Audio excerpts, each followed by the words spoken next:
আসসালামু আলাইকুম, আমি নাইমুর মুর্শিদ নীরব। স্বাগতম জানাচ্ছি আমাদের চ্যানেলে। এবং আজকেও আমরা পর্যানুক্রমিকভাবে আমরা পরবর্তী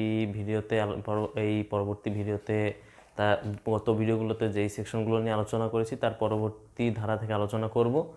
এবং আজকে আমাদের আলোচনার বিষয়বস্তু হচ্ছে বিশেষ সুবিধাপ্রাপ্ত যোগাযোগ যেগুলো, প্রিভিলেজ কমিউনিকেশন যেটা বলা আছে ধারা 121 থেকে ধারা 131 পর্যন্ত।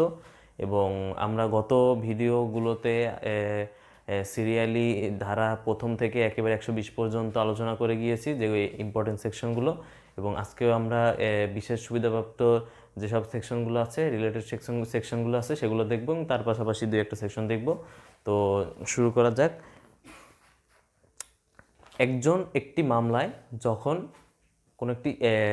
কোনো ব্যক্তি বা কোনো লোক একটি বিষয় সম্পর্কে অবগত থাকবে মামলা রিলেটেড, তখন সেই বিষয়বস্তুটি সম্পর্কে বা বিচার্য বিষয়টি সম্পর্কে সেই ব্যক্তি সাক্ষী কোর্টে উত্থাপন করতে পারবে এবং কোর্টে সাক্ষী দিতে পারবে।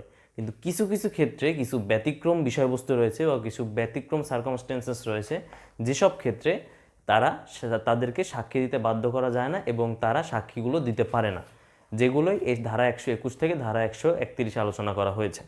তো ধারা 121-এ যেটা বলা হয়েছে যে সেটা হচ্ছে যে বিচারকগণের আচরণ বা বিচারক হিসেবে যে সকল তথ্য তাদের জানার মধ্যে আসে। একজন বিচারক যখন বিচারকালীন সময় বা অন্যান্য সময় যে ধরনের তথ্যাবলী তার নলেজে আসে বা যেগুলো বিষয় সম্পর্কিত আইডিয়া তার থাকে, যেগুলো সে একটি ফ্যাক্ট থেকে জানতে পারে, সেটা কোর্টে কোনো ইনসিডেন্ট হতে পারে বা বাহ্যিক কোনো ইনসিডেন্ট হতে পারে, সেই সব বিষয় সম্পর্কে সাক্ষী দেওয়ার জন্য সেই বিচারককে বাধ্য করা যাবে না। এটা বলা আছে 121-এ। এরপরে আলোচনা করা হয়েছে ধারা 122-এ। ধারা 122-এ বলা হয়েছে যে বিবাহ বলবৎ থাকাকালীন স্বামী এবং স্ত্রীর মধ্যে যে ধরনের বিভিন্ন ধরনের যোগাযোগ বা কমিউনিকেশন যেগুলো ঘটে, সেটা পত্রালাপের মাধ্যমে হোক বা চ্যাট হিস্ট্রির মাধ্যমে হোক, যেভাবেই হোক, এই ধরনের কোনো যোগাযোগ বা কথাবার্তা যদি থাকে, সেই বিষয়বস্তুগুলো এবং সেই ইনসিডেন্টগুলো প্রকাশ করার জন্য সেই পক্ষকে বাধ্য করা যাবে না। কিন্তু এখানে একটি এক্সেপশন বিষয় আছে, যে সেটা হচ্ছে যে এই তথ্য দানকারী যে আছে বা সেই স্বার্থ সংশ্লিষ্ট যে ব্যক্তি আছে, সে যদি অনুমতি প্রদান করে বা এখানে যদি তাদের সেই বিষয়বস্তুটি নিয়েই মামলাটি ক্রিয়েট হয়, তাহলে সেখানে ওই বিষয়বস্তুগুলো উত্থাপন করে সেই বিষয় নিয়ে সাক্ষী দিয়ে মামলাটা কন্টিনিউ করা যাবে বা রান করা যাবে। এটা বলা আছে ধারা 122-এ। এবং এরপরে ধারা 123-এ বলা আছে যে রাষ্ট্রের কার্য সম্পর্কিত অপ্রকাশিত অফিসিয়াল রেকর্ড বা তার অংশ, মানে রাষ্ট্রের কার্যাবলী রিলেটেড যেসব আমাদের অফিসিয়াল ডকুমেন্ট বা রেকর্ড সরকারি অধিদপ্তরের কাছে থাকে, সেই সব রেকর্ডগুলো প্রকাশ করার জন্য সংশ্লিষ্ট বিভাগের অনুমতি ছাড়া, সংশ্লিষ্ট যারা মানে অথরাইজ যারা পার্সন বা অথরাইজড একটা কমিউনিটি যারা থাকে, তাদের অ্যাপ্রুভাল বা অনুমতি ছাড়া সেটি প্রকাশ করা যাবে না। সেই বিষয়ে প্রকাশ করার জন্য বা সেটি সাক্ষী হিসেবে কোর্টে উত্থাপন করার জন্য তাদেরকে বাধ্য করা যাবে না। তো এরপরে আছে সেটা হচ্ছে ধারা 124। সেটা হচ্ছে কোনো অফিসিয়াল তথ্য যে উক্ত অফিসার বা তার অনুমতি ব্যতীত প্রকাশ করা যাবে না। এখানে হচ্ছে কোনো অফিসিয়াল বিষয়পত্র যেগুলো থাকে, একটি অফিসে অনেক ধরনের মেমোরান্ডাম থাকে, পলিসি থাকে, সেগুলো সিক্রেট থাকতে পারে। অনেক সময় সেগুলো তাদের পার্সোনাল অনেক বিষয় পলিসি মেনটেন করে একটি মেমোরান্ডাম দাঁড় করানো হয়, সেখানে অনেক তাদের পার্সোনাল বিষয়বস্তু থাকতে পারে। সেই বিষয়বস্তুগুলোর যে অফিসিয়াল ডকুমেন্ট থাকে, সেগুলো প্রকাশ করতে তাদেরকে বাধ্য করা যাবে না, ওই উক্ত যারা অফিসার থাকে, ম্যানেজমেন্ট অথরিটি থাকে, তাদের অনুমতি ব্যতীত। এরপরে ধারা 125-এ বলা হয়েছে যে ম্যাজিস্ট্রেট বা পুলিশ বা রাজস্ব কর্মকর্তা, রেভিনিউ অফিসার যারা থাকে, তাদেরকেও এই বিষয়টি সম্পর্কে তথ্য প্রকাশ করতে বাধ্য করা যাবে না, যে তারা একটি অপরাধ সংঘটিত হয়েছে, সেই অপরাধটির সংবাদ কার থেকে পেয়েছে, সেই তথ্যটি বা সেই উৎসটি জানার জন্য তাদেরকে বাধ্য করা যাবে না। কারণ যদি তারা সেটি প্রকাশ করে, হয়তো এখানে এমন ধরনের বিষয় থাকতে পারে যে যদি তার নাম প্রকাশ করা হয়, তাহলে তার লাইফ রিস্ক ক্রিয়েট হতে পারে বা সে বিভিন্ন ধরনের কমপ্লিকেটেড বা জটিল সিচুয়েশনে ফেস করতে পারে, যার প্রেক্ষিতে তাদেরকে ওই সোর্সটি সম্পর্কে জানানোর জন্য বাধ্য করা যায় না। এটি বলা আছে ধারা 125-এ। এরপরে বলা আছে ধারা 126-এ, সেটি হচ্ছে মক্কেল এবং আইনজীবীর যোগাযোগের ক্ষেত্রে। মক্কেল এবং আইনজীবীর মধ্যে তারা যখন আমরা সকলেই জানি যখন একজন মক্কেল একজন আইনজীবীর কাছে যায় তখন তার মামলাটি সম্পর্কে অভ্যন্তরীণ সকল বিষয় আইনজীবীর কাছে প্রকাশ করতে হয়, এবং এখানে প্রকাশ করার ক্ষেত্রে আইনজীবী চাইলেও তার থেকে সেই বিষয়টি সম্পর্কে জানার পরে সেটি নিয়ে সে মামলা করতে পারবে না, মামলা সেটি সম্পর্কে একটি সাক্ষী সে উত্থাপন করতে পারবে না। কিন্তু যদি এখানেও একটি এক্সেপশন বিষয় আছে, সেটি হচ্ছে যদি সেখানে সেটা প্রতারণা রিলেটেড হয় বা সে যদি পরবর্তীতে ইল্লিগাল কোনো কাজ করার উদ্যোগ গ্রহণ করে থাকে, সেই ক্ষেত্রে তাহলে সেই অ্যাডভোকেট বা আইনজীবী চাইলে সে তার বিরুদ্ধে সেখানে স্টেপ নিতে পারে। এটা বলা আছে 126-এ। এরপর 127-এ বলা আছে যে মক্কেল এবং আইনজীবীর যেই দোভাষী বা কেরানি থাকে, তারা ভাষা বা আঞ্চলিক ভাষা বা ইংলিশ বা অনেকে বুঝতে পারে না, সেসব ক্ষেত্রে যখন দোভাষী ইউজ করা হয় বা কেরানি যারা থাকে তাদের সাথে যে যোগাযোগগুলো আছে তারাও সেই যোগাযোগগুলো বা সেই তথ্যগুলো চাইলে পেশ করতে পারবে না, সাক্ষী হিসেবে সেগুলো পেশ করতে পারবে না। এটা বলা আছে 127-এ।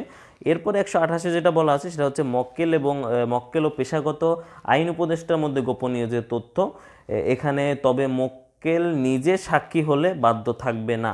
তো আইন উপদেষ্টা যারা আছে তাদের সাথে মক্কেলরা অনেক সময় তাদের সিক্রেট বিষয়গুলো বা তাদের মামলার অভ্যন্তরীণ বিষয়গুলো আলোচনা করে থাকে, সেই ক্ষেত্রেও আইন উপদেষ্টারা সেই বিষয়গুলো সম্পর্কে সেই যে গোপনীয় তথ্যগুলো তার সাথে শেয়ার করেছে সেই বিষয়গুলো কোর্টে উত্থাপন করতে পারবে না সাক্ষী হিসেবে। এটা বলা আছে ধারা 129-এ। এরপরে ধারা 130-এ যেটা বলা আছে সেটা হচ্ছে যে সাক্ষী মামলার পক্ষ নয় তাকে যদি দলিল বা তার বায়না বা গ্রহীতা যেগুলো যারা আছে তা উপস্থাপনের জন্য বলা হয়, তা উপস্থাপনের যদি বলা হয় তাহলে সেটা উপস্থাপন করলে সে অভিযুক্ত হতে পারে। তা উপস্থাপনে বাধ্য করা যাবে না। মানে এখানে বিষয়টি হচ্ছে ধারা 130-এ যেটা বলা আছে যে একজন ব্যক্তিকে একটি দলিল উপস্থাপন করতে বলা হয়েছে, বা একটি জমির বন্ধক রিলেটেড হোক বা যে কোনো জমি রিলেটেড বা যে কোনো একটি ডকুমেন্ট হলো, সেই ডকুমেন্টটি উপস্থাপন করতে বলা হয়েছে। সেই ডকুমেন্টটি যদি এমন একটি ডকুমেন্ট হয় যে সেই মামলাটি রিলেটেড কোনো পক্ষ নয় বা সেই মামলার কোনো পক্ষ সে নয়, তাকে যদি কোনো ডকুমেন্ট পেশ করতে বলা হয় এবং সেই ব্যক্তির যদি সে যদি মনে করে যে এই ডকুমেন্টটি যদি আমি কোর্টে পেশ করি তাহলে এটার জন্য আমি অনেক কমপ্লিকেটেড সিচুয়েশন ফেস করতে পারি বা আমিও অভিযুক্ত হিসেবে সেখানে দাঁড়িয়ে ফেস অফ করতে পারি, তো এই বিষয়টি যদি সে চিন্তা করে তাহলে তাকে সেখানে সেই দলিলটি উত্থাপনের জন্য বাধ্য করা যাবে না। এরপরে বলা আছে ধারা 131-এ যে কোনো ব্যক্তি অপর ব্যক্তির দলিল নিজের কাছে রাখলে যদি অপর ব্যক্তি তা উপস্থাপন না করার অধিকারী হয় তাহলে সে এই সেম একই বিষয় এখানে বলা আছে ধারা 131-এ। শুধু 130-এ নিজের দলিলের কথা বলা হয়েছে এবং সেখানে সে পার্টি নয়, এবং 131-এ বলা হয়েছে যে এখানে সে নিজের কাছে দলিলটি রাখলেও নিজের কাছে অপর একজনের দলিল নিজের কাছে আছে এবং অপর ব্যক্তি তাকে কোনো অথরিটি দেয়নি সেই দলিলটি পেশ করার জন্য বা এমন কোনো অধিকার তার নেই আইনত, সেক্ষেত্রে এখানে সে সেই দলিলটি উত্থাপন করতে পারবে না, যেহেতু সেখানে যে মেইন মালিক তার অনুমতিটি এখানে নেই। তো এই 121 থেকে 31 ধারা পর্যন্ত এই বিশেষ সুবিধাপ্রাপ্ত ব্যক্তিদের যোগাযোগ সম্পর্কে আলোচনা করা আছে। এরপরে আরেকটি বিষয় সেটি হচ্ছে যে 133-এ বলা আছে যে সহ অভিযুক্ত ব্যক্তি যারা থাকেন একটি মামলায় যখন অনেক অভিযুক্ত থাকে একত্রে তাদের ট্রায়াল যখন চলতে থাকে, সেক্ষেত্রে সহ অভিযোগী যে থাকে সে চাইলে সেখানে তাকে নিজেকে জড়িয়ে বাদবাকিদের বিষয়বস্তু সম্পর্কে একটি সাক্ষী দাখিল করতে পারে, সাক্ষী বা বক্তব্য পেশ করতে পারে, যার প্রেক্ষিতে চাইলে তাদের সকলকে সেই সাক্ষীর ভিত্তিতে সেই সহ অভিযুক্ত ব্যক্তির সাক্ষীর ভিত্তিতে সকলকে সাজা দিতে পারে। এটা সিআরপিসির 337-এও আলোচনা করা হয়েছে রাজসাক্ষী হিসেবে, সেটা আমরা সিআরপিসি আলোচনা করার সময় রাজসাক্ষী যখন আলোচনা করব তখন দেখব। এটা জাস্ট 133-এ এটাই বলা হয়েছে যে যদি এই ধরনের সহ অভিযুক্ত ব্যক্তি যে থাকে তার সাক্ষীর ভিত্তিতে সকলকে সাজা দেওয়া হয়, সেখানে সেই সাজাটি বেআইনি হিসেবে গ্রহণ করা যাবে না, বেআইনি বলে গণ্য করা যাবে না, সেটিও একটি লিগ্যাল পানিশমেন্ট হিসেবে ঘোষিত হবে। এটি বলা আছে 133-এ। এটি রিলেটেড একটি সেকশন আছে সেটি হচ্ছে 114-তে বলা আছে। সেখানে বলা আছে যে যদি সেখানে এই ধরনের বিষয়বস্তু থাকে এই সেম ফ্যাক্টরির ক্ষেত্রে সেই যে সাক্ষীগুলো থাকবে সেই সাক্ষীগুলো সমর্থিত যে কোরাবোরেটিভ সার্কামস্টেন্সেস আছে তার সাথে সমর্থিত হতে হবে। সেই সমর্থনমূলক সাক্ষ্য না থাকলে তাকে এই ধরনের ডিসিশন নেওয়া যাবে না। ডিসিশন নেওয়ার জন্য সমর্থনমূলক সাক্ষ্য জোগাড় করে তারপরে একটি ডিসিশন নিতে হবে, কারণ একটি ক্রিমিনাল মামলা সবসময় বিয়ন্ড এনি রিজনেবল ডাউট তাকে প্রমাণ করতে হয়, তারপরে তার সাজার ব্যবস্থা করা হয়। তো সেই প্রেক্ষিতে বলা হয়েছে তাকে কিছু সমর্থনমূলক সাক্ষ্য জোগাড় করে তারপরে ফ্যাক্ট বা সার্কামস্টেন্সেস বা সিচুয়েশন বা ইনসিডেন্টটি যে অবস্থায় আছে সেই অবস্থাকে বিবেচনা করে তারপর তাদের সাজার ব্যবস্থা করতে হবে। তো এই দুটো বিলের সেকশন দুটো একটু কোরিলেটেড। তো এরপরে যেটি আজকে আমাদের শেষ আলোচিত যে সেকশনটি আছে সেটি হচ্ছে ধারা 134। সেখানে বলা আছে যে কোনো মামলায় কোনো ঘটনা প্রমাণের জন্য কোনো নির্দিষ্ট সংখ্যক সাক্ষীর প্রয়োজন নেই। মানে হচ্ছে একটি মামলা প্রমাণের জন্য কোনো নির্দিষ্ট সংখ্যক সাক্ষীর প্রয়োজন নেই। এখানে কোনো সাক্ষ্য হয়নি, কোনো নাম্বার ফিক্সড করে দেওয়া হয়নি যে একটি মামলা প্রমাণের জন্য এই এত স্পেসিফিক পার্সন বা এত সংখ্যক এই নাম্বারের সাক্ষীর প্রয়োজন, এমন কোনো ধরনের নাম্বার দেওয়া হয়নি। কোনো নির্দিষ্ট সংখ্যক সাক্ষীর বিষয়বস্তু নেই। মামলাটি প্রমাণ করতে পারলে, সেটি যেভাবেই হোক প্রমাণ করতে পারলেই মামলাটি প্রমাণিত হিসেবে ঘোষিত হবে এবং সেভাবে রায় প্রদান করা হবে। তো এই ছিল আমাদের 121 থেকে 134 পর্যন্ত আলোচনা, এবং বাদবাকি সেকশনগুলো আমরা পরবর্তী ভিডিওতে আলোচনা করব। তো আজকের ভিডিও এই পর্যন্তই। ধন্যবাদ সকলকে। আসসালামু আলাইকুম।